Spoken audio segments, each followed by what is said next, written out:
What is up, everyone? JD here. I hope you're all doing well today. Today I'm really excited to bring you my full review of the TwoSun TS301. First, I want to give out a shout out to my friend over at Blades and EDC. He actually lent this over for me to check out. He has a channel on YouTube and an Instagram. He takes really good photos, in my opinion, on there and has a very interesting YouTube channel. He's not just doing reviews like myself. He likes to dabble in some mods. So check his channel out. And if you like it, feel free to subscribe. Thanks to my friend over there for the lend. I do appreciate it. Didn't get permission to use his name on camera. Should have done that before I did this video. So apologies, but Blades and EDC shouldn't be hard to find. So the TwoSun, and I know it's a little different from my usual format. He did send over a couple for me to review, but if you're familiar with TwoSun, their boxes are all the same, just like Spyderco. They come in the slide style box, bubble wrapped for their protection. And I think that's a great way to cut cost and be able to devote more money towards the products and tools that they're providing to us. Having said that, what I'll be doing today, going through the specifications, going to do comparison knives for size reference, thoughts and impressions, and then we'll round out with alternative recommendations like I do for all videos. All right, TwoSun TS301 has a 3.6-inch D2 steel blade, 4.29-inch handles that are titanium handles with a micarta inlay and a carbon fiber bolster. Very nice mixture of materials, and I think it comes out looking very good on camera. Overall length 7.8 inches and weight claimed 4.8 ounces. Let's go ahead and check the weight really quick. Let's see what we got here. All right, coming in at 4.9. So it could be like it's 4.89, 4.86. So 4.9 ounces. So it is a slightly heavy weight. Not too bad though. It's still under 5 ounces, which I think is a really acceptable weight for a carry. Let's go ahead and do our comparison knives for size reference, and then we will talk about thoughts and impressions. First up is going to be my Spyderco Yojimbo 2. As you can see here, these two are very close in size. TwoSun is a little bit longer out on the blade, very similar ergos and handle position space or real estate, I guess, if you would. So that is very cool to see. So it's a nice full hand grip. Next, we'll bring out the Spyderco Shaman. This is going to be a little bit bigger than the TwoSun, but again, you are getting a very good space for ergos and hand grip on the knife. Let's go ahead and move these Spyderco compression locks out of the way, and then we will grab our crossbar lock knives. First, out of the crossbar lock knives, I'm going to bring out the Benchmade Bug Out. This is a little bit smaller than the TwoSun, and it is a much thinner profile and a lot less presence for carry. And we will bring out the SIG K320 made by Hogue. This one here is going to come back out later. This is definitely going to be an alternate recommendation because the TS301 on Amazon, when I checked, was $120. You can get the polymer version of the SIG K320 for about 140 bucks. If you check it like this weekend on Father's Day, they had a sale. You could get it for around 120. Yes, you do have to wait for a sale, but again, for a USA made knife, I think that is very nice and a good comparable or alternative recommendation. Let's go ahead and bring out the budget knives. First, we're going to bring out the Kubi KU321. This is my sub 3-inch reference here in case you are in an area you can tell this is definitely not one you're going to get to squeak by with. And then the other budget knife that I like to use for size comparison is the USA made Buck 110. As you can see, it is longer, but the Buck is just much more slender overall. All right, that's it for the size reference. Let me do a quick profile comparison because this one, again, it is a bigger knife, a little bit heavier, and it does feel thick. So you can see here it is against the KU321. When you look out at the contouring, because you do have chamfering around the edges there, you can tell a little bit thicker than the KU321, which is a pretty thick knife overall. I will bring the bug out back out as well so you can see just how much bigger it is than the contoured titanium scales on the bug out. So this is definitely a thicker knife, and if you like that, this is going to be right up your alley. Last but not least, we will bring out the Yojimbo 2, which is the same thickness as the Para 3 with the G10 scales. You can see it is just thicker overall. So this is definitely a chunkier, thicker knife to carry, and that is very good if you like that sort of thing. If you like the thinner knives, this might not be for you. Now, let's talk about the knife. I'm going to go from the ergos up to the blade. I do like the way this feels in hand. It offers a very nice ergonomic grip. There is very little hot spots whatsoever. I do feel a little bit here. Not quite sure if they could have chamfered that down or done anything a little bit different. I do feel that a little bit with it in hand. Not to say that it feels bad. I just can tell that it's there, and I think that just has to do with the fact that that's where they had to put the bolt for the inlay. So it's a little bit different from a regular knife, because you're not normally going to have a bolt there unless you have something like a bug out where you do have a bolt in the middle there, because it does have the liner for the access lock. And I can also feel that as well, just feeling that it's there, but again, it doesn't create a hot spot or any discomfort or anything like that. I just feel it. There is a little bit of a sharpness right here on the edge. You do feel that a little. The only reason I've recognized that is because when I actually turned it over to engage the liner lock, to disengage the knife and close it, I just felt that poking a little bit in the palm. It is not super uncomfortable, but I could feel that it's there, a little bit more pokey than a Civivi pocket clip. I don't know what else to reference it. Now, the other thing that I do really like, it does have really nice lockup. You can see you're rocking about 40% lockup against the back of the blade.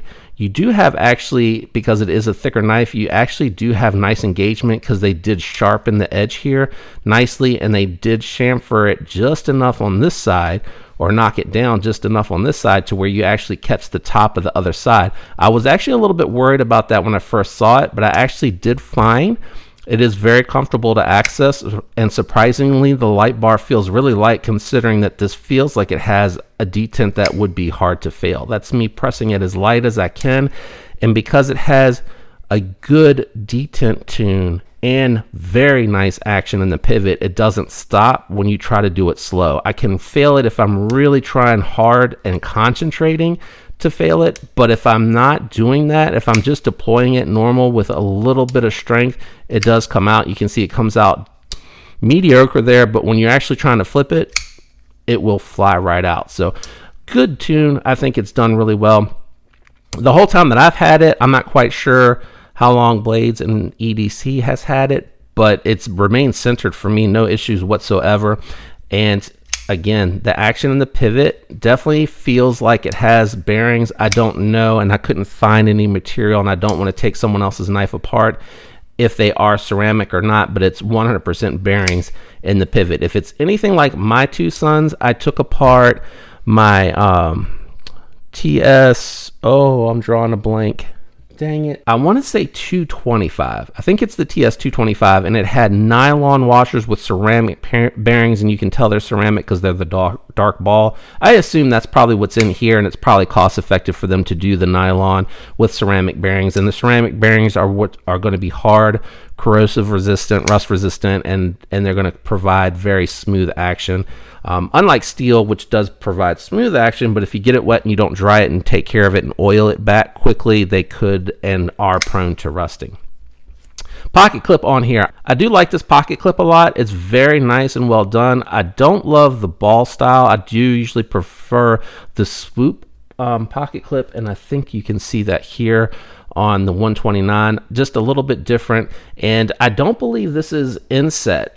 It does have a tendency to just slightly move a little bit, and I think that's probably maybe because it's flush set on top of the liner, but again, it is fairly snug, and I don't think it's going to move on you too much ordinarily.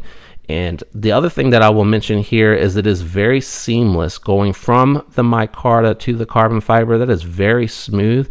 They did a really good job there, and you do have it raised here, and I think that was smart of them to do that because it is tough to get it perfectly lined up and smooth when you do a flush inlay. So I think the fact that they raised it just a little bit and then chamfered it down is nice because you don't feel that too much in hand. The only place that I really feel it is where I'm gripping onto the knife here.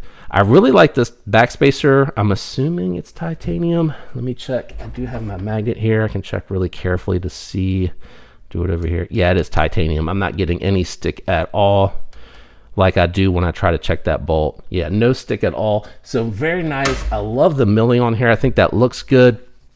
Doesn't really do anything for grip, but it does feel really good. And I think did I just nick my finger on the edge of the blade here?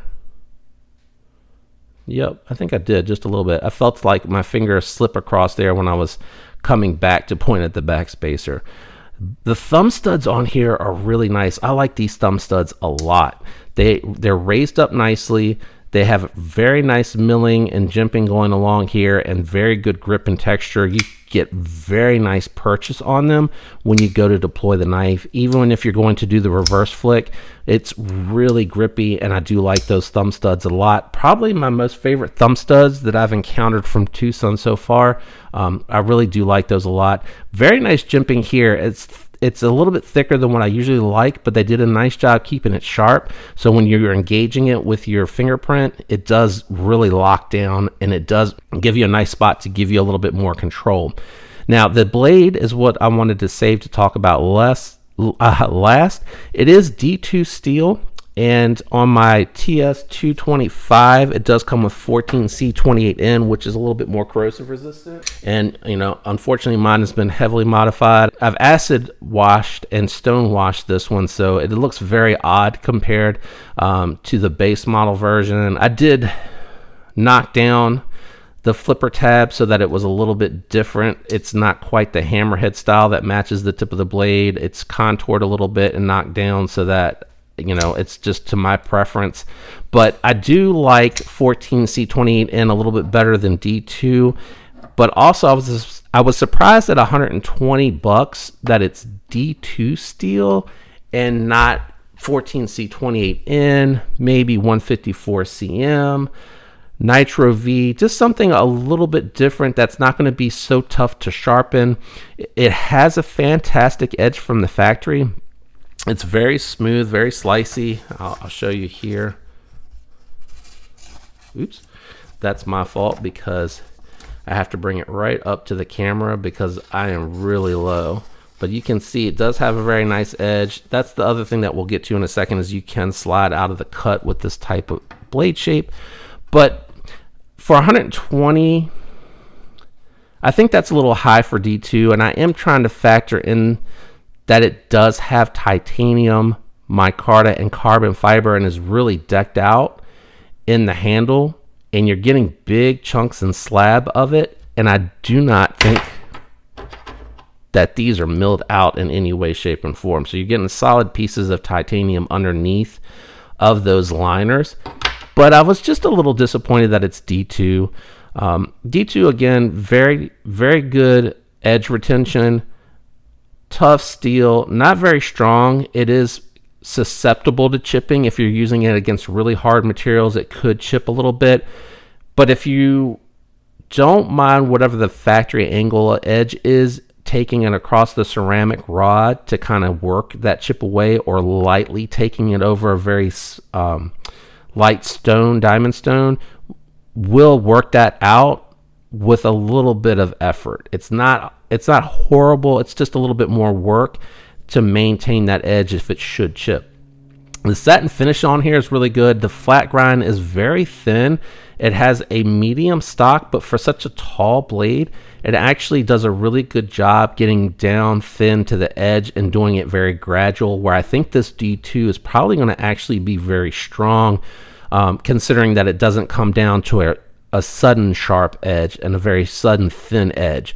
Now, the sweep of the Persian style blade is not one that I prefer, and again, that's just because you can slide out of the cut a little bit more easily, and you do have a smaller footprint here for being into your push cuts. So you may slide out depending on what it is that you're doing. As you get down towards the bottom, it's a little bit harder as you get further away from yourself to control it, and you could tend to slide out. So I wish that it would have been maybe 14C. I really would have loved to seen it be 154.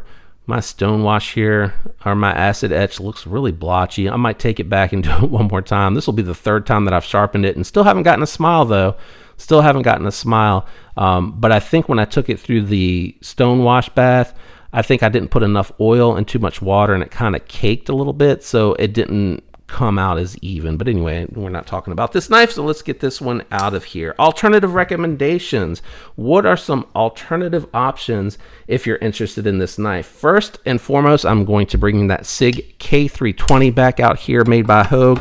Again, with the polymer handle and the S30V and the Able Lock, you can get these for 140. You're getting these for what did I say, 129 I think is what I saw this one going for. You're getting more premium handle material. You're getting in my opinion better blade steel here, made in China, made in USA.